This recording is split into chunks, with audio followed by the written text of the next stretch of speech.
right, we're live. Let's go. Who's on camera duty over here, by the way? And who's got a question? No, forget that. Let's just get to camera duty. I'm like, set up a camera so we can have a camera that moves around.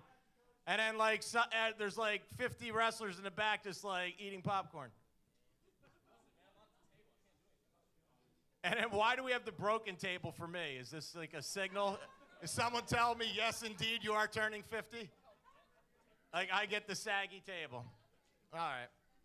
Good thing it's light beer. No, nothing on that? That was... You know what? VIP's over. Everybody out. All right, go ahead. Go ahead, Derek. Ladies and gentlemen, welcome to the Monster Factory One Last Fight press conference. I'm Derek T. Lewis. That's Brian Flatley, and we have a few of our stars here. We're going to be talking about everything that you want to ask. So, who's ready for the first question? You? Awesome. What's your name, bud? Chase. Chase. What question? Who do you have a question for? I don't know. All right. Who's next? Everybody got their hands up? Who wants to ask a question? You? Right. Excuse me. What's your name? Sean? Who do you have a question for? Danny. Go ahead. Do you have anything to tell us yet about what's going on for Mania Week? WrestleMania week here. It's going to be interesting. I don't know. I know we'll be here all week. That's what I know. I just know we're going to be doing stuff here all week. Here's what I wanted to do. I wanted to have like various feds in here and like charge them like dirt minimum, and then this way, like, because I just know during WrestleMania week, everybody's going to be charging insane amounts of money for stuff, and I don't want to do that because, like, again, wrestling is for everybody. So I want, like, my dream was like having this entire place filled with feds doing shows like every 2 hours all freaking week. But here's what we ran into, and this is World of Wrestling. Everybody contacted me like, yeah, I want to do this. I want to do this. I said, well, here's my tentative plans, and they go, okay, well, we'll let you know, because what they're doing is finding out if there's a cooler show to go do. Whatever, we'll be here. And if we don't have a bunch of people that want to do it, then we'll put on shows all week. And we'll have training seminars. And we're going to, like this building from 7 in the morning till 6:59 in the morning, it's open. We're going to close this place for about 1 minute just to make sure everything's good, and then we're back open. So, like, there's going to be stuff going on all week. Hopefully there's a bunch of people stopping by, some friends, from that wall. I don't know, maybe a Damian Priest, maybe a Sheamus, I don't know, maybe a Mimi, stuff like that. So that's what I'm looking forward to. I don't know because I'm trying to play it by ear. You know what sucks though is like when we wrapped up filming our Apple TV show, I'm like, it's built for this. Like we have WrestleMania next. This is so perfect. And then there's like, nah, we don't want to do that. All right. Thanks for depressing me, bro. Yes. Any additional questions? You have a question right here. What's your name? Get the ones on this side. Janie? Gina? Who do you have a question for? So for World Renowned, what's it been like for you to work with John Alba so closely? A pleasure. The best experience. And guys, again, we're not in freaking character. Well, no, that's a shoot. It's been a pleasure. I know, but I'm Okay. just Right, trying no. to. It's been so much a pleasure that even outside of our time here at the factory, he's always made himself available at all hours of the night. You can text him, call him. We can float, bounce ideas off each other. And it's even like a healthy butting of heads when you're coming up with the direction that the group's gonna go, where your part in that, how that's gonna help decide where that goes. That's been my experience. Chris, anything? Okay. Hello, everyone. Hi. Working with John Alba has given me a different perspective on wrestling. I know training coming up in this industry, everyone has their point of view of wrestling. He has multiple podcasts where he talks about different aspects of wrestling, and just having a conversation with him, it really gets you thinking about this, that, this piece. What if we did that? If this happens and they reacted this way, I'm like, it's been knowledgeable. He's also a really cool guy to just talk to. If anyone's ever had the chance, just talk to him. Even though you guys seem to really hate him for some reason. But he doesn't like eggs. That's Oh, the but one they thing. should hate him. Yeah, they You know, should. that's the point. We know why you hate him. That's your job to hate him. Please keep booing Yes, these idiots. please. Like right now, like we're being charming and all, but also we want you guys to realize like this is what wrestling is about. We're in character doing this. So what we urge our fans to do is like something that like, and people talk about this all the time, but like what Dominic Mysterio did for pro wrestling was showed that like it's cool to actually boo the heel. For years, it's like, oh, I know it's not real, so I'm going to show them. I'm going to like the bad guy. You're not helping the bad guy. If you guys started cheering World Renown, I would stop booking them. What's that? Who's Dominic? Thank you for proving our point. Who's Dominic? I don't know what you're talking about. That's Dirty Dom to you, sir. Yeah, he rules. So that's why we do this. And, like, John Alba is awesome because, like, even during this, as I laid out this scenario with my man winning the championship, and also this is the other thing, like, it's guys, please stop talking. It's the joy of coaching here is because, like, the students play a huge part in the booking and the creating of this. Because if I dictate everything, you're not learning wrestling. They have to feel what it's like to throw their ideas out there and either sink or swim with it. So, like, it was their ideas for a little bit of this and a little bit of that. But, like, it was Nick's idea to put the belt on him. I just said, here's your two choices. Here's what you do. And it was Connor right away. I let it slip out of the bag a little bit earlier. I was like, yeah, I think you were going to win. Nick, go tell him about that. But that was the thing. It was that scenario of like I wanted this championship hunt right now to be a little bit different than what we got going on with Goldie and with Brett because then it takes away from them. So this gives an idea and a dynamic where you're going to see like is World now going to implode?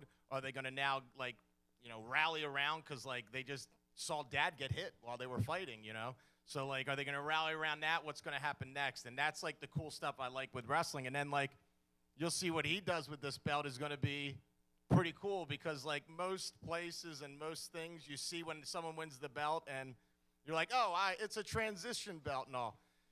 I don't think this might be a transition belt. I'm going to see if the fans this is up to you guys how long. Like, there's so many different places will write out a storyline and then be like, you know what, I don't care which way it's going, which way the fans are going. We wrote it, we're sticking to it. Which is ridiculous because, like, even in movies, they throw out and they go to a target audience. And then, like, they're like, you know what? They didn't like that finish. Let's switch it. So, like, right now, pro wrestling, you get a live target audience that you're in front of. You can gauge what's going, so then you can dictate where the story's going. You let the crowd decide. You let the boys in the ring basically decide because it's their work that puts it over. It shouldn't be someone in the back goes, this is what's set because then people mailed in. If they know they can dictate how the storyline's going to go and the way things are going to be written, you'd see people working a lot harder, and that's what we do here. So these guys and girls know they always have that opportunity to get in there and do stuff. And, again, they're producing these things. They're putting it together. Last night, doors opened at 9 o'clock last night, and we had a show at 9:10. But prior to that, we didn't get in the building until 8:30. So they booked an entire show, put it together, produced it, had the matches put together within 30 minutes, all them. So give it up for them. But that's what a lot of people don't see. Like, you guys, like, think we're here rehearsing. We're doing this. We're doing that. No, man, this is, like, these guys working their ass off all week, training their butts off, getting in here and putting out the product. I just sit in the back and just chill and watch it and yell at people every once in a while. Like, it's awesome. Like, I love it. And same with Missy. Like, Missy's back there directing traffic. She's, just so you guys know, Missy's over here at one table. I'm over here in the production area. So she's giving it to him one side. I'm over here yelling at him or giving him high fives. So, yeah, that's cool. So, yeah, John Alba's great. Thanks for the question. See? Let's hear it for John Alba. Give it up one more. No, seriously, John is the man. Give it up for John. Working with John Alba is very annoying because he's going to get fired from his big boy job if he hits a woman, so I'm not allowed to hit him, and he's not allowed to hit me. I don't like it. I want to hit John Alba. I hit John Alba once. It wasn't all that impressive. All right. Anybody have any other questions? Anybody here? Yeah, you can go ahead. I got one for Mimi. Mimi, you are barely into your 20s and you've done so much with your career. What's the next goalpost for you? Honestly, getting signed and fired kind of like killed all the goalposts. I'm kind of just hanging out now. But like in a fun way. It's made me enjoy wrestling so much more to not have like one straight that's like all I think about. I've had such a good time this past year just like doing silly bullshit, and I think I really want to continue that, just traveling more, getting out more, and really just finding that way to get into the crowd work more, which I've absolutely embraced so much more this last year, is not worrying about so much what I'm doing in here, but just like having fun with the people in the crowd. And I think that's something that you would think would come naturally, or something that everyone would immediately want to do. But like when you first start out, you're spending so much time panicking about whether or not everything's gonna look good that you don't really think about, oh, I just want people to have fun. And it's gotten to the point like where I got back from my match last night and the other guy was like worried about whether or not it was good, and I was like, they had fun, I don't fucking care. It was good enough. I don't know if we're cursing, but now we are. All right, we have a question back here. What's your name? All right, we have a question from Brian. Who do you have a question for? It's for the whole panel. I follow each and every one of you everywhere you're going, whether you're posting it or you're here or whatever. How do you guys keep your heads leveled with the many shows that y'all do? Like, you have to be a heel here, you have to be babyface there. Like, how do you guys keep yourselves level, like on a level playing field, while staying to yourself? And like, how does your day go with that? Who wants to take it first? Personally, especially as we're getting into the winter months, I like to sleep a lot. There is nothing better to keep your head even than a good 8 hours of sleep. Also, whenever you feel weird, just work out. It always fixes it.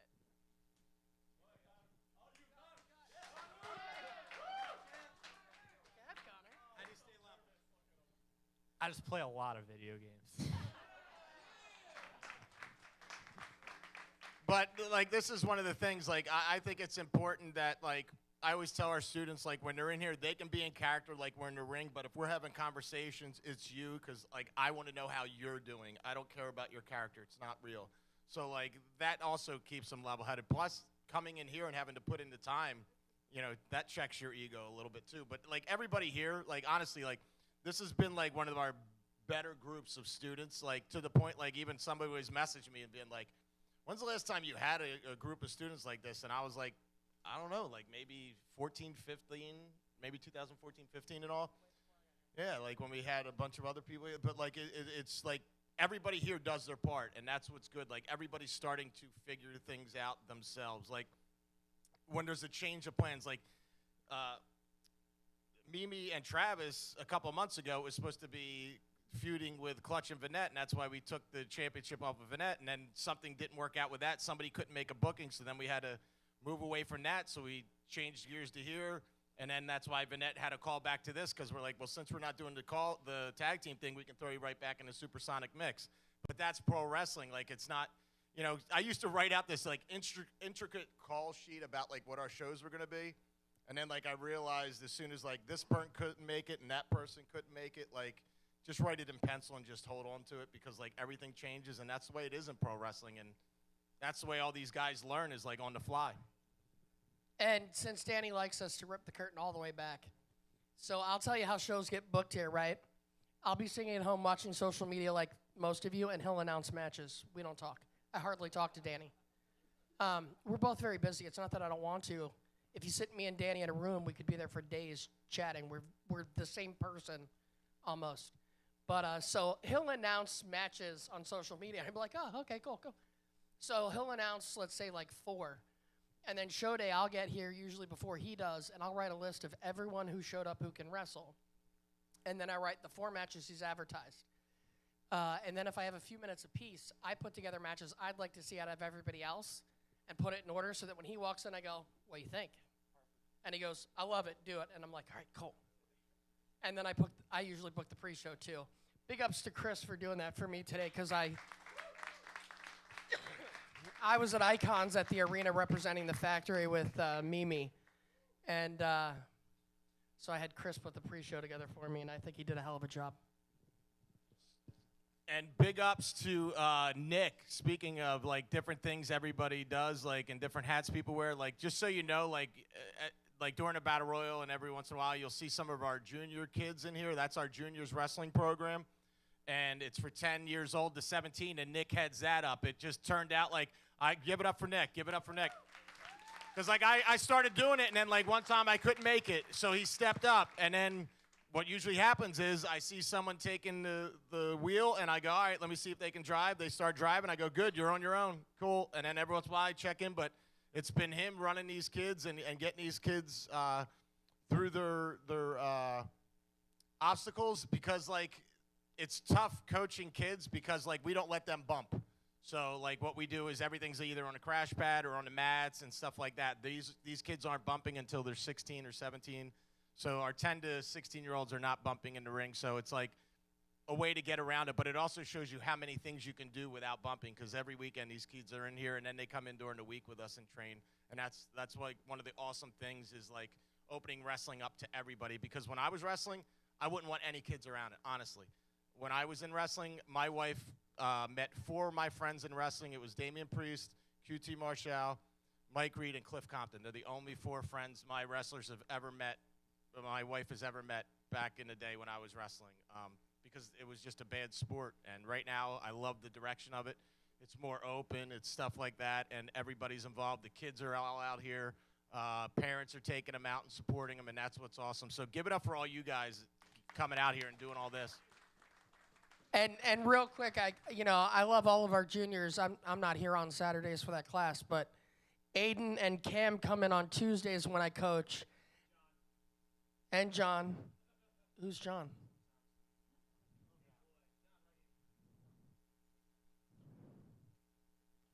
I don't know who John is. I'm sorry. Oh, John came in like one Tuesday. It doesn't count, guys. I've got dead brain cells. Happy birthday. But Tuesday, Homicide stopped in to hang out and see me and Danny. And I had them do student matches, and I had Aiden do one of his own. Was it against Chris? Yeah. And then Cam worked Brett. And Homicide sat here. Aiden got in the ring first. He goes, what in the, how old is that kid? So I yell, I'm like, Aiden, how old are you? And I tell him. And then he watched Aiden work, and he was like, what in the world? And then he watched. Aiden, how old are you? 10? 11. And Cam's 11 too, yeah? 13, 14, 27. What are you at, Cam? 13. But Homicide watched them both work and was like, oh my God. Like, they were phenomenal. Yeah, give it up for the juniors. But again, that's a nod to Nick, who puts in a lot of work with those kids. All right, let's see some hands, some questions. All right. Oh, we got another one. All right, so my name is David. Biggest TJ fan. He knows that. So after tonight,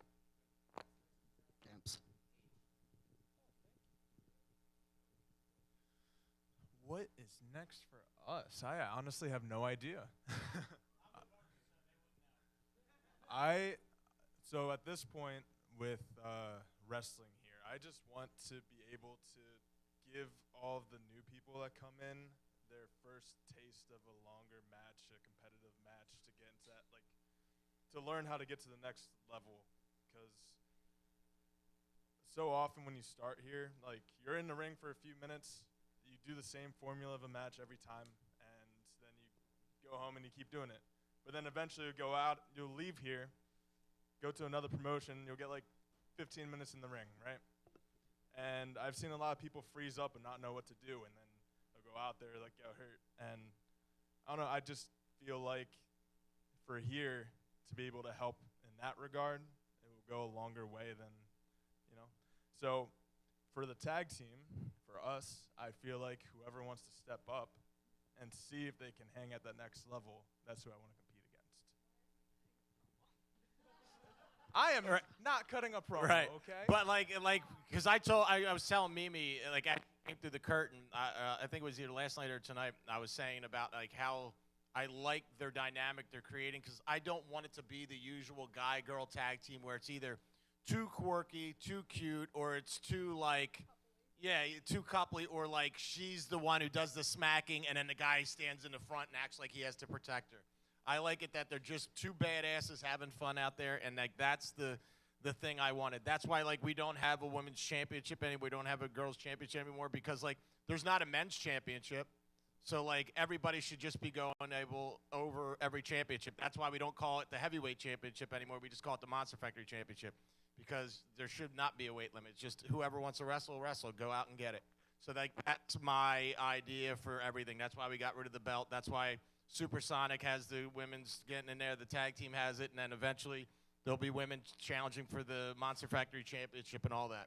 So that's why we do what we do here. But like those two, like seriously, like Mimi and Travis are like two of my most dependable people. And they're those people like I know, like even if they come in late or they do whatever, I don't have to say shit to them. They're going over to the side. They're grabbing like a group of people and they're working with them. They get in the ring. They work with them. Like that's what we try to create here. It's just that's why our training is what it is. It's $1,000. Most schools are $5,000 to $10,000. We do $1,000. You want to stick around, just give us $260 a year and keep going. And the juniors, they're starting at 10 years old. They don't have to pay $1,000 every year. It's $9.99 and just $260 a year. When most schools, it's $10,000 a year, $10,000 a year, $10,000 a year. And for someone like me who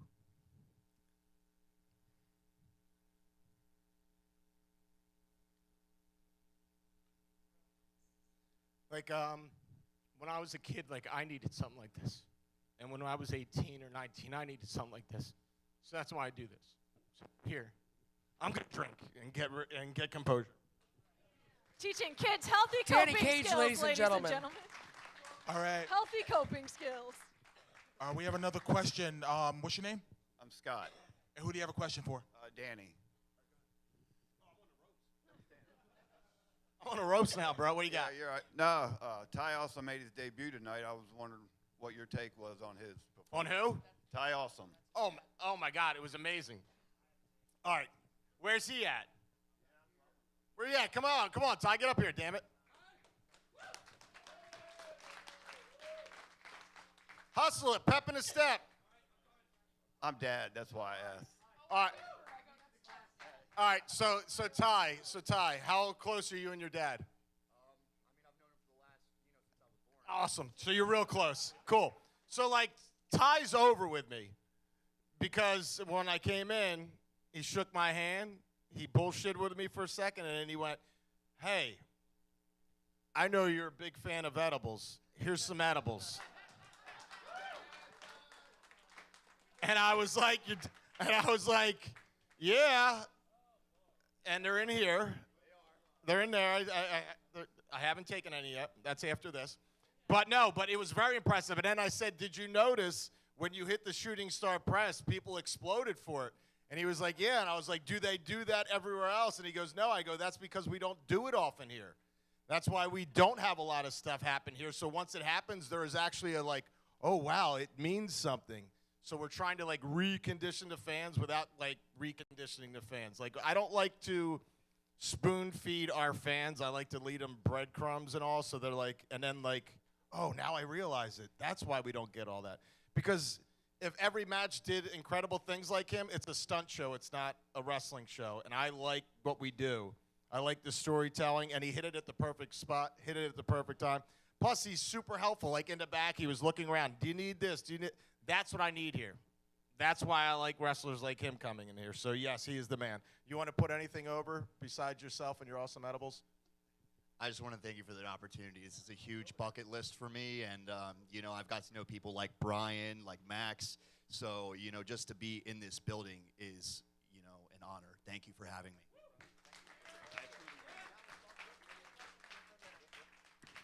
And it's sad I'm going to have to fire you because nobody offered me any edibles. All right. All right, we have enough. All right, here's what we're going to do. One more question, then we're going to escort them out, and then we're going to bring in Brett, Goldie, Xander, Bobby, and whoever else who wants to come in. One more question. What we got? Okay, we have one more question here, actually. Go ahead.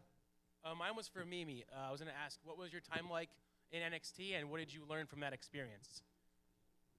My time in NXT was so cool, and I hated Florida. I tell everyone this.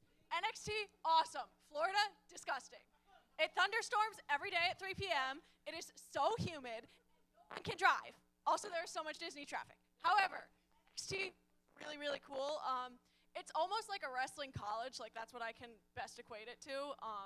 Because you're literally there, like, it was a genuine wrestling 9 to 5. Like, I was there, like, 9 to 5 every day. And it was just really amazing to see people come in from different backgrounds and learn how to wrestle, because especially right now, they're really, like, athlete-focused. And I think it kind of taught me that, like, some of what I'll, like, instinctually, or a lot of indie wrestlers will instinctually focus on is not really, like, what you need. Because there's a lot of, like, you know, figuring out, like, one specific spot or stuff like that. And they're so much more focused on making sure you can sell good, your presentation is good, and you know how to talk on a microphone. And I just think that, like, emphasis, which is also what we have here, to be fair, on just, like, basic presentation and making sure that you can connect with a crowd is so much more important than specific spots or being able to do the flippy shit, which also nothing will teach you that you don't need to try to compete with people. Flippy shit. Full of gymnasts. Oh my gosh. There are so many athletes there. It is unbelievable. But in general, loved NXT. There were also just so many great coaches. Like, you can tell they're really selective with who they bring in, and they are amazing. So it was really cool.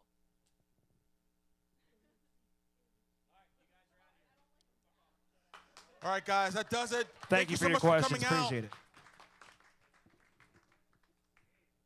All right, next group, come on in. No, all the VIPs, stay, please. I just saw some people get up. Getty's out of here. He had to leave. He had a family emergency. I know. He couldn't. He not yet. Family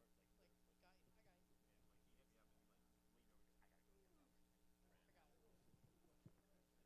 Come on, guys. You don't have to sell it. This isn't Monday Night Raw.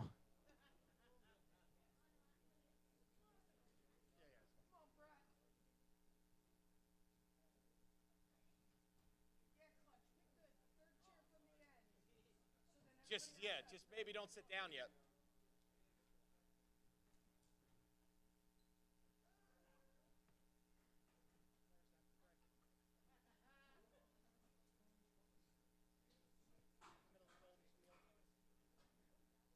Someone get Goldie in there. I want Goldie next to Brett. There you go. That's how the tables get broken. Awesome. All right, give it up for Brett, Goldie, and everybody.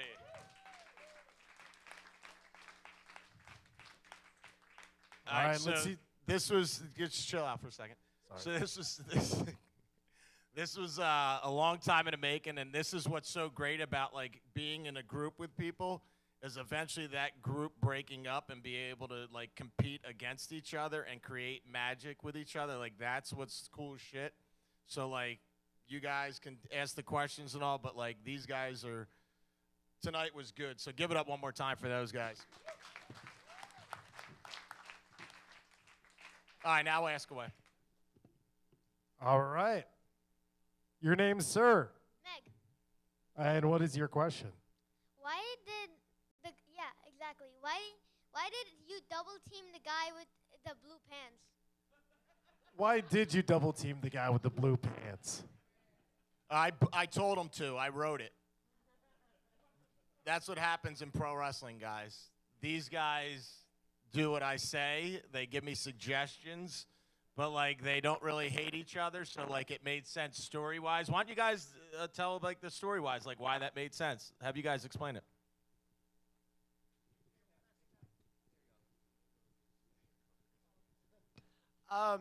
Yes. So for the Bobby angle, part of the angle, a few things got sort of twisted and changed. So when it started in talking about the title change and the feud. Yes, when in May, when it started, really talking about the title feud, we sort of discussed a few different options, and we didn't really want it to form sort of a new golden era. We wanted it to sort of feel different, where Goldie was significantly the leader and had some sort of a lackey like Q.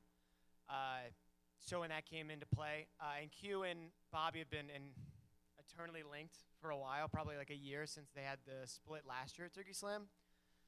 So as it moved forward, Bobby really wasn't a part of the story, and he just kept finding his way in the story, and I'm like, we just got to roll with it. Well, the touch on before it wasn't. Yeah, originally it wasn't supposed to be Xander. It was supposed to be Clutch and Goldie dynamic. That's why we had that series, and then it was going to be Clutch possibly. Yeah, well, then you couldn't show up, brother. You missed a booking. That's what happens. I don't care. Okay, again, Clutch. Again, Clutch. This is wrestling. Okay. I know. So that's why you're not in the story, and you went and made money. Yeah. I know. So why are you arguing with the guy who was trying to help you? Yeah, please do. Okay, again, it was supposed to be Clutch, and then he couldn't make it. So then it goes, okay, who's next? Who can we get in here? So then it was Xander. So that's why we did it. All right, continue. Yes. Then moving through with Bobby, we've had the thought of turning Bobby heel for a long time because he's obviously the most over babyface we have here. So we knew it had to be something special, so that is why we sort of set it up as sort of a tag team with me and Bobby against Q and Goldie to really set it up to make everyone think maybe that's the feud going forward, big blow-off match, and really just change that dynamic right here tonight.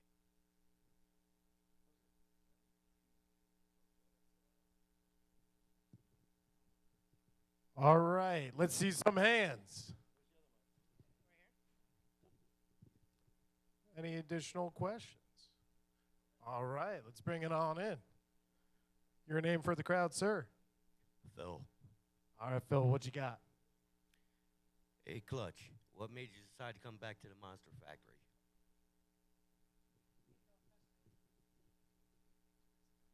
Well, that's an excellent question, honestly. I took a year layoff, and at one point, I never knew if I was going to ever step back in the ring after doing it for 7 years.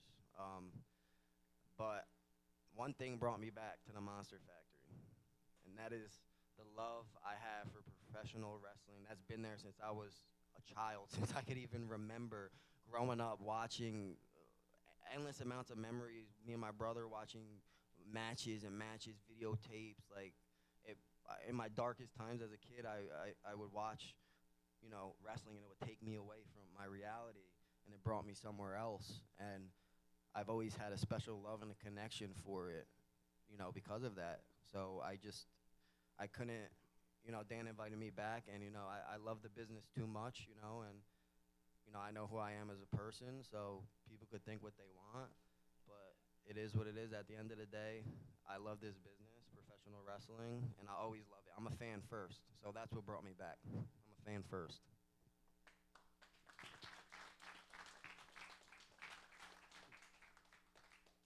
Thank you, Clutch. All right, next question. All right, across the way, pardon me. Get on your track shoes, bro. I saw you, Goldie. He tried to trip you. That'd have been so Your name, great. sir? Brody. Brody, what you got? What's next with for Dad Bob? What's next with you and Marvelous? Here, I got him. Over here. Hello. What is next for me, or Marvelous and myself? So unfortunately, it's very fortunate because Marvelous is getting money, doing what we love, and that's why we do this business, is to get paid and put money towards our families. So shout out to Marvelous. We do, if we're like together, and after our segment, we'll step to a side, watch the segment, break it down, figure out what we don't like about it, what we liked about it, and move forward. So I guess in the terms of like what's next for us, I guess it's planning for 2024 here at the Monster Factory. We took a lot of pride. Me and him, we've been on TRL probably just as much as like World Renowned and like the main eventers. So that's like one of our goals, to become like a big draw, like word of mouth draw. Like if you're cool, you come to the Monster Factory, you watch our free wrestling, you have a great time. Like that's our biggest goal. And sorry to cut you off, Big Sam, Big DK Lewis. Like DK and Marvelous were one of those tag teams like we threw together. I think we were just like, Missy's like, I want to see them together, and then like it happened. I was like, I think I like that a lot, and then like we just had them. I was like, I want to test them by having them lose like every single time. And I want to see if they bitch about it, because that's what you have to do, because like there's egos in wrestling. We see it at this table. We do. There's egos in wrestling. So like but here's the thing, it's not real. It's not real. It's just like acting. Like if you were in a movie and you got shot in the first scene, someone would go, you were in a movie but you got shot in the first scene, I can't believe it. No, they wouldn't do that. But in wrestling, if you get pinned in a match at WrestleMania, they'll make fun of you because you got pinned. It's not real. So, like, these guys, we had them lose numerous matches. Everybody was beating them up. Everything was happening. And they kept acting like pros, and we're like, the crowd started getting behind them more and more and seeing what we saw in them, and then we're just like, you know what, we got to pull the trigger. We got to figure out a way to get them the belts. So that's what we did. And here, Missy's got more for this. But they're DK and Marvelous are two of my favorites to watch right now. I just watch them because, like, DK, he's not all the way there in ring-wise, meaning, like, he's not the most mechanical. He's not the most this and that. But if you could take what he has, like, charisma-wise and just being out there-wise and put it into somebody else, God damn it, DK, we're going to find a way to get you somewhere, man, because, like, you got something. Like, I love you to death. Give it up for freaking DK. And to answer your question, one, they don't know what's next because we haven't written it yet. But the truth of the matter is they ended up together because somebody did bring me edibles to a show. No, it's a true story. So I was sitting there, and there's a big TV in front of my face back there. So I see what you guys see, and I had some edibles, and Marvelous was wrestling, and Danny was over here, and I was feeling pretty good, and I was like, oh my God, what if we got like deities to come out and like haunt Marvelous? So I ran over to Danny, who clearly knew I had edibles, and he's like, okay, and I go back to my chair. 3 matches later, I'm still just thinking about this. And I run back, what about that? He's like, have fun, go ahead and do it. And then, so that's when we had the deity girls come out in cloaks. And then I didn't like that idea anymore. Clearly, I sobered up. And so I was like, now where do we go? And then I was like, then I decided to put them together, and I was like, we'll just make it that DK paid those girls to haunt him. So that's how they came to be. But they don't know where they're going because we haven't written it yet. And that's what's great about wrestling. Like I said, it's like a pick your own adventure. You don't know where it goes. And like I said, you guys all decide what's happening. You guys boo, we're going to keep on putting that guy against babyface. You start cheering him, well, then we're just not going to do something because we don't want to kill some other babyface. But, like, you guys ultimately decide what's going to happen in pro wrestling, whether you like it or not. I want to piggyback off of what Dan just said because that's literally, like, what me and Marvelous do. Like the doll was it was 5 minutes before showtime. We had nothing, and then we're like, what if I just play with the doll? And what if you give me the doll as, like, emotional support? And he's just, like, a dude who, like, if you pitch something good to him, and he's just down to do it. Like, he's not worried about being embarrassed. He's not worried about looking dumb. Because, like Dan says, it's not real. We choose how we react to something. And it's, like, choose your own adventure. Like, today, I played, like, a face version of the God of Dad Bod.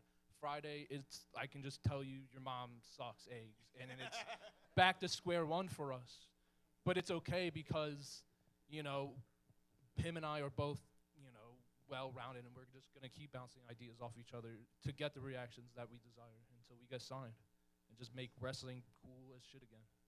And that's how great Sam is. I could give Sam like an orange in a paper bag, and he'd come out here and give you guys like the most entertaining 5-minute skit. Like with nothing, like just 2 random objects. Sam, go fill 5 minutes. And he would come out here and just give you the most entertaining 5 minutes on the show. I love you too, Sam, because I think the world of you, bud. Love you, Coach. And let's get to the this was the first time anybody got color blood gigged here. No, yeah. Nobody told Missy. Missy comes to me. She goes, "They better have asked you," and I was like, "They did," because like I have a big no blood thing, but like I felt like this one merited it, but like it was, we've been here 11 years, 12 years, and this is like the first time like it was like brought up to me to happen, and it made sense, and it made sense for the story and stuff. It just sucks because like usually you want to have it like flowing and all. But sometimes it does, sometimes it doesn't. That's the way it is. Any more questions? First of all, Goldie, Brett, you guys talk about like what went into this match. Yeah. So Missy's going to ask this question. You guys take it. So when you guys went to put this match together, and clearly nobody told me anything, jerks, but we all saw what you did. Did the two of you find it easier to kind of put a match like this together because of how close of friends you are, as opposed to if you had to do it to somebody like you just walked in a locker room and met tonight? Like, did it make it easier to put together a match involving weapons because you knew, like, well, if I hit you really hard, I'll just apologize later, I'll be fine? Yeah, it's always easier to wrestle your best friend because you can, go all out and, feel bad, but you'll understand because he's going to give it back to you. Yeah, going over the match, it was a lot of like, oh, I think I can do this. Like, I suggested the jumping off the top, holding the ladder, diving on Goldie. And I'm like, and I'm sure he'll get one back on me. I don't know if you did, but it doesn't matter. And you really put less, I don't have to delicately put something in him. It's just, hey, what if I jumped off with a ladder and jumped on top of you? And it's just the thought that doesn't really matter. In ring, more often than not, the person getting hit was asking, hit me again, hit me again, hit me again. And whether the other person obliged or not was their choice. But it was very rarely where the person hitting was making the call. Yeah, until it came to the kendo sticks. And I'm like, that's enough. we can stop. He's like, let's go rapid fire. I'm like, no, you can take over.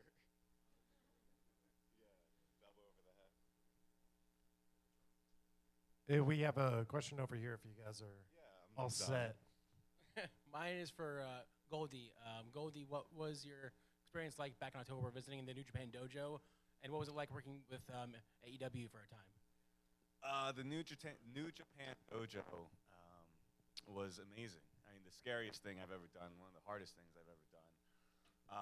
But to be able to say that I was invited to go to the New Japan Dojo by Shibata and train there for, even though it was a short period of time before things changed over there, it was a great experience, and I'm glad that I was able to bring some stuff back. I'm sure everyone here hated it, but to bring some stuff back that I could teach people. And yeah, now I have some, New Japan stuff coming up, so hopefully that continues. AEW is always fun. Hopefully there's more of that too. Good catering. Good catering, yeah. The rumors are true. All right, additional questions. I saw a hand earlier. What was it like ending my friend Getty's career tonight, you jerk? So me and Getty are actually really close friends outside of here, and yeah, he's basically my best friend out here since I moved to New Jersey. He's like setting up to move, and he didn't want to just disappear like he did last time. He wanted to have like a proper send off, and so it meant a lot to me that we got to have like a small feud, and we got to have that match that we had tonight.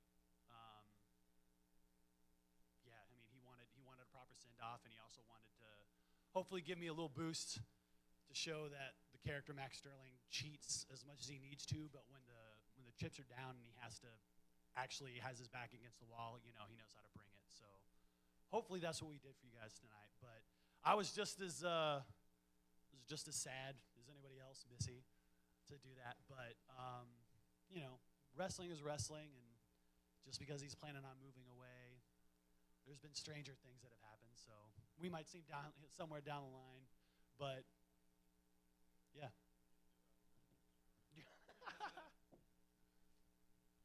Thank you for that question. Got an additional one. Gonna come around to the front. I'll be honest, Brian, I just like making run. I got one. I'm going to ask Bobby and Xander, same thing I asked Mimi. What's the goalpost for you guys professionally? I'll start with that. So I feel like for me, the answer has changed so many times in the past year. When I first started wrestling, it was definitely WWE or nothing. And, I kind of was steadfast in that direction, at least in my, it was tunnel vision up until we did the reality show, or the docuseries. Getting to be kind of center stage and all the opportunities I've gotten from that, it kind of gave me a second to just kind of view the whole world around me. So it changed. I started getting more opportunities, not only I got to do Impact Extra Work a couple times, and then I got to do MLW a couple times, and then I got to do, I got to wrestle internationally and all this stuff. And now it seems like, I'm kind of getting to that stage where I just really want to have fun. You know what I'm saying? I'm kind of, and I've been in the business for a good amount of time compared to people at the Monster Factory right now, but I really feel like I'm just starting to get my feet wet because I just moved down here, and this is like, the first time I've really been able to put all into wrestling as much as I really wanted to. So I'm just kind of excited to see where it takes me now. And Bobby's been putting into work. Like, Bobby will drive all the way up to Connecticut on Thursdays, go try to do Wrestling Open, stuff like that. And Goldie just recently did that. And everybody's trying to get as many bookings as possible. And, Bobby's, one of those people, when Bobby, walked into Monster Factory, I doubted him. And then, he proved me wrong. And then, it's so funny because, Bobby finally got to turn heel. But, Bobby, after the pandemic, comes up and he's just like, hey, I got this idea. I want to turn heel. And he had this gimmick and I was like, Bobby, you're the most over baby face. You're I gave you the greatest gimmick ever. Because just so you know, my man's name is Hurley Jones. It ain't even Bobby. The way we came up with Bobby Buffet, and this is the greatest story ever, my man was wearing a white headband during training one time and ran past me. And I go, who do you think you are? Bobby Lashley? I was like, more like Bobby Buffet. And we both just looked at each other and we went, what? What? And then the thing was, I didn't like his entrance music. So I'm like, Bobby, you got to get, different entrance music, man. So he didn't even tell me. He went out and made his own entrance music. So, he had his own music. And I'm, ready, because I'm old school 80s guy, old school B-boy and shit. So, I was like, Bobby, you're coming out. The Fat Boys are back. And, I was ready, and Bobby goes, you don't like my music? I go, I told you I don't like your music. And he's like, no, I made my own. And I was like, play it. And then, he played the Eat, and I was like, oh, shit. But guess what? Now he can't use that anymore because he's a heel. And heels ain't allowed to have sing-along music here. So now Bobby's got to get deep, dark. You can, just come out to, DMX and shit. Just take his and remix it. But see, that's still also going to be hot. So, no, man, you got to come out to, some awful stuff like Max Sterling does. Just low and reverb it. I got another question over here. I got one for Bobby. So during your match today with Mike Z, did you actually buckle your knee, or did you or was that part of the script? So you guys are gonna be the first ones to hear this. I'm actually injured. Yeah. So on Thursday during practice, wrestling is in ballet. Things happen, accidents happen. Even doing the most simplest stuff, you can kind of mess yourself up. And I messed my knee up. So we just kind of God bless that I'm at the factory and not some carny shindig where like nobody really cares and you know what I'm saying? They're just like, yo, I'm paying you. Yeah. You know what I'm saying? Like, it's not like, oh, I'm paying you $150. Like, you still got to go crazy. Like, no, everybody here, they know I'm hurt, so they're like, don't do much. You know what I'm saying? It's all character work. God bless Mike. God bless Dan. God bless Brett and Goldie. All of you guys for taking care of me. God bless Clutch. You know what I'm saying? You can't touch him, but you got to bless him. You know what I'm saying? Yeah, but after... Thank you. But, you know, after this show, this is the last wrestling match I had to have for the year. So I really wanted to make it big. I really wanted to still be a part of it. I could go get checked out. Hopefully I heal up soon.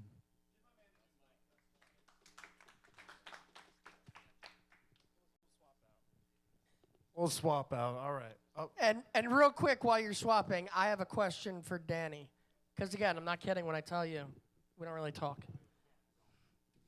So since Apple TV won't give us season 2, I feel the same way. And we teach kids everything, including production. Can we put together our own season 2 and have our kids produce it? Okay, all right. All right, so here's the deal with that.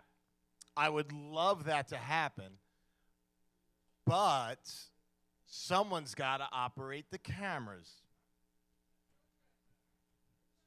And what I'm saying is, if someone just signed up to the Monster Factory and they're operating cameras, they're not going to want to be on the other side of the camera. They're going to want to be featured. They're not going to be able to check their ego. They're not going to be able to do that. Then we got to find someone to edit together. Just so you know, that's what I was going to say. Just so you guys know, like, Goldie and Brett, like, Goldie too, Goldie for the most part, but Brett and Goldie are, like, my go-to guys. But, like, Goldie's my production guy, run-around guy.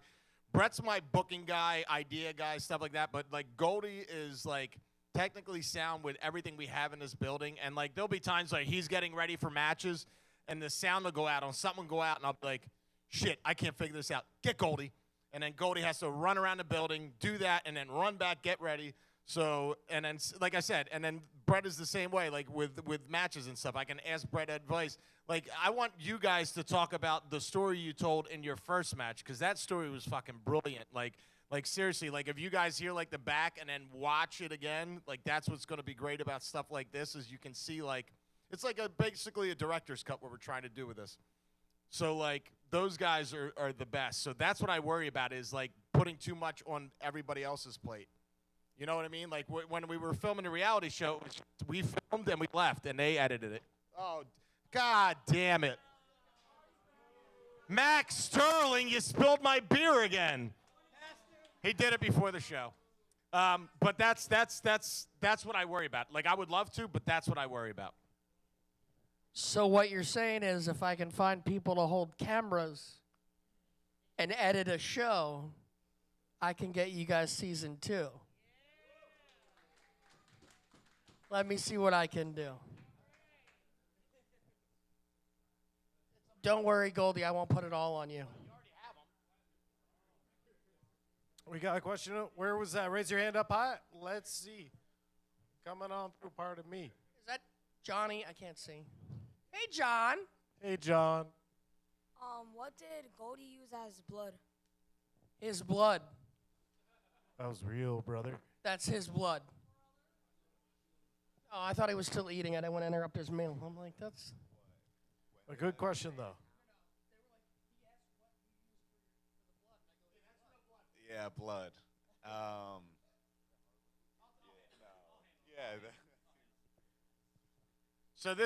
So in wrestling, when you want to get blood or color, there's two ways. There's hard way or there's gig yourself. All right? And what they did was they gigged themselves. It's basically get to a safe spot where people can't see and you cut yourself to get the blood. That's it. And then there's the hard way, which is the worst way. It's also sometimes the fun way. You can just like ram yourself into something, but I wouldn't recommend that.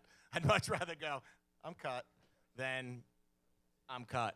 So that's it. Anybody else? Come on, Flatley. Yeah, any additional questions? All right, I'm going to let Brett tell the story real quick and then get that question. There you go. Go ahead. Go ahead. I have a question for Max Sterling. What's your relationship with Mike Z? Platonic. Strictly platonic.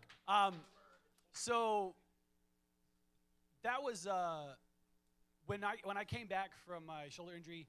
That was just kind of an idea that was thrown out of wrestle some of the new guys just to show everybody that I'm a bad guy, yada yada. And I just told Jan, like, whoever you feel like is going to be the guy that is going to step up out of the new guys that's ready to do something. And is Mike out here? I forget. I think Mike, get out here if you're not here. Get out here. I think Dan just said, like, what about Z? And I was Making like, his way no to the problem ring. with that. But I've enjoyed working with Mike Z a lot. You don't boo him. It's not in character. Mike That's Z's fine, I don't care. Mike Z's done like such a fantastic job of just like buying all into everything he does, and he works. He's so easy to work with. Whatever you need him to do, he's just like, sure, why not? Okay, no problem. But yeah, no, I've loved working with Mike Z is like that utility player. You can put him in anywhere, and he just does what he's supposed to do. I don't have to redirect him. I don't have to say anything. He just does the work. Yes. As the guy is talking and the camera isn't on him. See, I'm just teaching production work here, folks. Don't you watch wrestling? Yeah, right. Don't you watch the product, bro? So anyway, Mike Z, he was such an over baby face, and I just went, you know what? I think, I'll say this though, have your people stopped coming when you went heel? It was when I was with Max. They don't like Max. So this is why wrestling sucks sometimes. They legit because they legit, when he was here, there would be like 10 or so fans here religiously cheering for him. He turned heel. They stopped coming. They stopped coming. So, that is awesome, but sucks for me because I lose money. But, for him, he's developing, and we can understand everything he's going through because you can see him every match. He gets a little bit better, and that's when, he started doing that guarantee, Mike Z guarantee and all that. And I was like, you know what? You never hit it. So just so you guys know, he's probably never going to hit it. Spoilers. Spoilers. But I just think it means so much more just to see him do that and the crowd go, we know what's going to happen, you idiot. You're not going to hit it. And then he doesn't hit it. That's why it works. It's the Lucy with the football and Charlie Brown. That's you. But Mike Z is the man. He's always putting work, helps out with birthday parties, all this stuff, and just perfect guy to train. I need more Mike Z's. Give it up for Mike Z. Mike Z, what's it like working with Max Sterling? It's something, all right, I guess. Nah, Max is cool. It's great. Yeah, you got to we got to just tag out that microphone and put it in the IR. That microphone sucks shit. It's awful. Let's trade. Sorry for the language. All right. But I wanted Brett and Goldie to talk about the story they told in the first match and how they developed off to this one. And guys, just pull the curtain back, tell them everything, because for those who don't understand, I love this part of wrestling the most, is letting these kids go out and do this and produce their own shit. And then once it comes back, I can say, this worked or this didn't work. Because if I tell them everything to do and it doesn't work, then that's on me, and they didn't experience their own failure, their own success. Because if it's good, it's just my stuff. And if it failed, it's just my failure. They need to produce their own stuff and go out there and do it. And I just go, okay, that works, that doesn't. Yeah, go do it. Let me see. Surprise me. Do this, do that. So tell them all about it. Yes, so for the story in full, it was originally going to be, it was very much up in the air for the fall-winter season of Monster Factory. There were developments where it could have been, we were opposing captains on the Monster Squad's teams. We really weren't sure where it was going to go. There was a lot of options. Everything was changing pretty much by the show, by week, what exactly was going to go. But we knew we were going to have that match, that 30-minute match, that however long match. So we really I thought about it for a while. And in a lot of my matches, I incorporate little things that people really don't notice. or don't tend to notice. So for this match, we talked over it, we'd gone over it, and I really thought about holding on. What is the story of the match? And the story is two people really breaking up, whether that be it's just a friendship.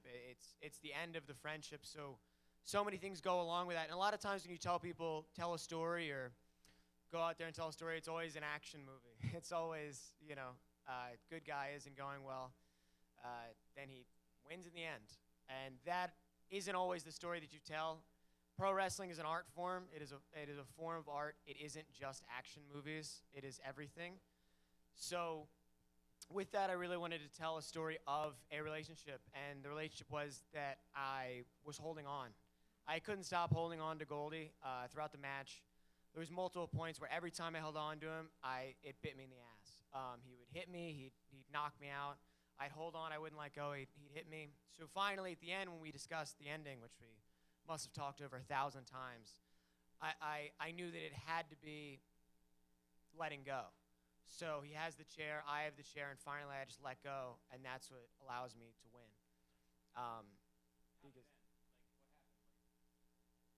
Oh, yeah. So there was a tug of war over the chair, which is very, you're giving it to him. And finally, I let go of the chair. He throws the chair. I hit him with my finish and win. But the ceremonial moment is finally letting go. And that's what I like doing in a lot of my matches, whether it be moves that people don't notice or exactly what it is, because then when you show them that, it makes them appreciate it even more. And a lot of matches, I don't see that. So I really make it a pride point to do that. And that's why I love these guys going over their matches and stuff and seeing it, because then I get to see more of them, more of their skill set, and more of where their mind is. So when somebody from WWE or AEW asks me about someone, I can actually tell them about everything. As opposed to if I'm booking everything, dictating everything, I'm not learning anything about them. They're just a circus pony, a dog that I train to do things. And that's not what we do here. That's why we're way different than anybody else. We're in-house, and we have outsiders come in, but these guys and girls are all doing this stuff themselves. I tell them it's like working for WWE and AEW, but I am a safety net, meaning I'm going to give you the experience that it takes to get there, like the TV stuff, the production stuff, all that stuff. But if you screw up, it's okay, because you're not getting fired, you're not getting thrown out. It's just, did you experience that? Did you feel that? Did you feel how it didn't feel good? Did you feel how the crowd was drained? Yeah, let's not do that again. But if I constantly try to stop them from experiencing that, they're never going to learn. It's just like in real life, the stove. Yeah, it's hot. Oh shit, it's hot. Yeah, you're never going to do that again. That's what we have to do with this. And a lot of places, they don't do that. They want everything looking perfect and production-wise and all this. We are a school. I want these kids, when they leave here and go other places, that's when they're perfect. They can fuck up here all they want. I don't care. I'll yell at them for it. I'll give them shit for it. I'll tell them, let's get better. Let's not do that again. But again, that's what a school is about. That's it. These guys are the best. Goldie and Brett are my two favorite guys here. Give it up for them. I know we're not supposed to play favorites, but they're my dudes. They're my dudes. They're my dependable guys.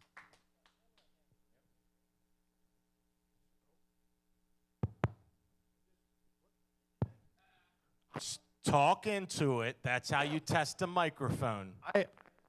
Yep. See, What's there going you go. on? Okay, there we It's your halitosis. Let's go. Any additional questions? Yep. Huh? Additional questions? Phil? This one's for Q. Put him on the chopping block right now. Wait a minute. No one heard it. Go ahead. We're putting Q on the chopping block right now. I don't even know what the fuck you're talking about. What's the question?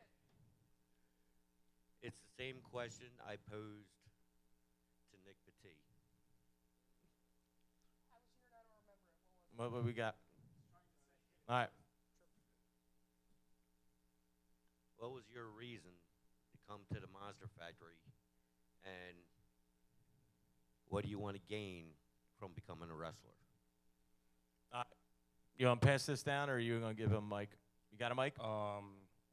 I came here because I was down playing football, and I always wanted to be a wrestler, and I knew I did. I was blessed enough to have a taste of the PC from being an athlete. Where were you playing football at? I went to Nebraska first. So why wouldn't you say that? My man is Yeah. played for Nebraska. Give it up for my man. Thank you. Cornhusker. Thank you. So, transferred to Towson down in Maryland, and I actually met a lot of people in high school in wrestling. Actually, I met Rip in high school, Rip Rogers, and I talked. Yeah, give it up for Rip. I literally would talk to him. I would come home from football, like back to New Jersey, and I would go to seminars. And I went to two seminars, and I did one with Rip, and like I just wanted to be a wrestler. I knew I did. So when I was coming back to New Jersey, there was a few options on the table, but everyone was telling me to come to the factory. I text Dan. I can remember the night. I'm in Philly. I text him. I go, hey, like I want to join. It's like 12:30 at night. Answers me in like 5 minutes. He's like, yeah, this is the price, whatever. I'm like, all right, I'll pay you. Came in the next training day, and it was from there. You know, and it's been a blessing for me. I'm only 2 years in, and I've learned a lot from these guys, and I plan on continuing to learn a lot. And to answer your question, the goalpost for me is the WWE. I don't think I mean, I think everyone sits here and, you know, we all say we're having fun, but like we work really hard for this. We really do. Like real life things happen. There's things that hold us back from like being able to actually do this. And like, there's a lot of people who just keep going. Like there's a lot of things like where like people should quit. Really. That's you, Q. Yeah. Well, yeah. There's a That's lot you. Like seriously, like you worked through some shit recently. Yeah. And you know, through those trials is where you like really find yourself. And no matter what, I mean, you know, there's been days where like I shouldn't be here, but I'm here because I love it and like it's my dream. And I won't give that up until I'm 6 feet under, unfortunately. So I'm gonna be a stubborn bitch, and you know, just keep fighting until I get there. So Give it up for Xander. Danny, I just looked up halitosis. That's not very nice. I got a question over here. My question is for both Danny and Brett, respectively. I was wondering if you guys had a funny story about how the Wet Brett name came about. What? Yeah, how wasn't that royal? How was that? What was that about? It's got. Yeah, so I'd always heard Wet Brett when I was younger, but kind of forgot, didn't think about it. And Griffin, I'll give him the credit. Griffin said, why don't you just be Wet Brett? And I was like, I was like 17, 18, I didn't know what to do. And then we had a seminar, and they were like promos, and I'm like, oh no. So I was like, I just gotta go and be Wet Brett. So I just pretty much cut a Wet Brett promo, and it wasn't booed. So that was really enough for me. Then from there, people really don't think Brett Waters is my real name. It's a constant struggle. But yeah, so that's Wet Brett Waters.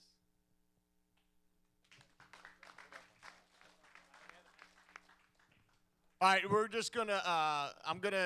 We're gonna wrap this. One more question, and then I'm just gonna close it with Goldie saying some things about like what went into this match and different perspective and different things that he's got going on and stuff. Because I really want to hear from him tonight at the end. So just one more question, and let's wrap this up. Yeah, we got one over here. Did you want to? What's your name, my friend? That's Dustin. What's up, Dustin? What's your question? Like immediately, like when I left, I was just like, oh my god, I feel so proud because like they didn't want to spoil because like I didn't know anything that was happening in the match. I only knew like one spot. Also, I would have changed the power slam. I wouldn't have done it over the shoulder. I would have do it body slam style power slam because you can throw them better. That's the only thing. But again, like that's why we do this so you can experience because you can't get better if you don't fail. But like I watched them last night, and then like when they left, that's when I put up a little picture on social media. I was like, they're cooking. And then I left because like I wanted to see how late did you stay here last night? We were here until like 12:30, so like another hour and a half. Yeah, we kind of just were trying to think of. I mean, neither of us have ever been in real no DQ match. I mean, me and Max had our ladder match, but that's kind of a whole different vibe in itself. So we were kind of just trying to think of spots, how we can implement our moves into, more dangerous moves. Yeah, to be honest with you, we rolled in the cart and then kind of went weapons first and then figured out what we could do from there. At that point, we had to work with what we had. Yeah, it was a lot of calling. It was, let's think of a spot that works. We thought of, 15 spots, and then thought, as we developed the match forward, what stays, what goes, what sounds good, where stuff fits. Because eventually you just have to start calling the match. Yeah, and then it was just coming up with the finish. Originally, we were going to have Bobby come in, look like he was going to spear Q and turn and spear Brett. We were going to do that through a door or something.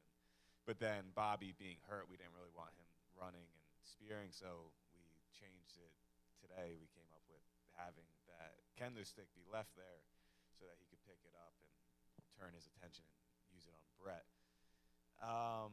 And I think the finish worked out perfect. Brett came up with the tape spot. I think the tape spot was really good.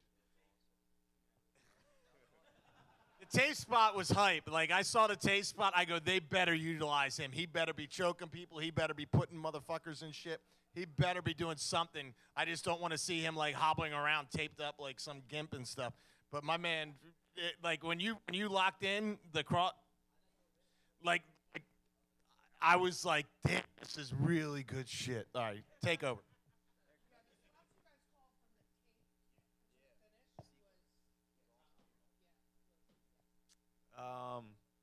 Honestly, I think the thing that Brett wanted to get in the most was the hidden frying pan spot under his pull-away pants. He spent a lot of money on that outfit. Let's give it up for that outfit. Which I was hesitant on doing because I feel like we wanted to go like 20, which we went 20 minutes. Yeah, I have no idea, genuinely. And starting a match right off with a weapon, I feel like makes it a lot harder because then you have to have weapons the whole match. So I was very reluctant on starting with a weapon. I wanted to kind of wrestle and then get to the weapon spot, but he wanted it, and relationships are about give and take. So that's what went into that match.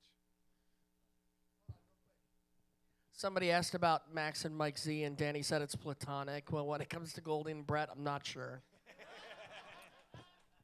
That's fine. They're the best. Everybody, thank you for coming out here and doing this. Give it up for yourselves.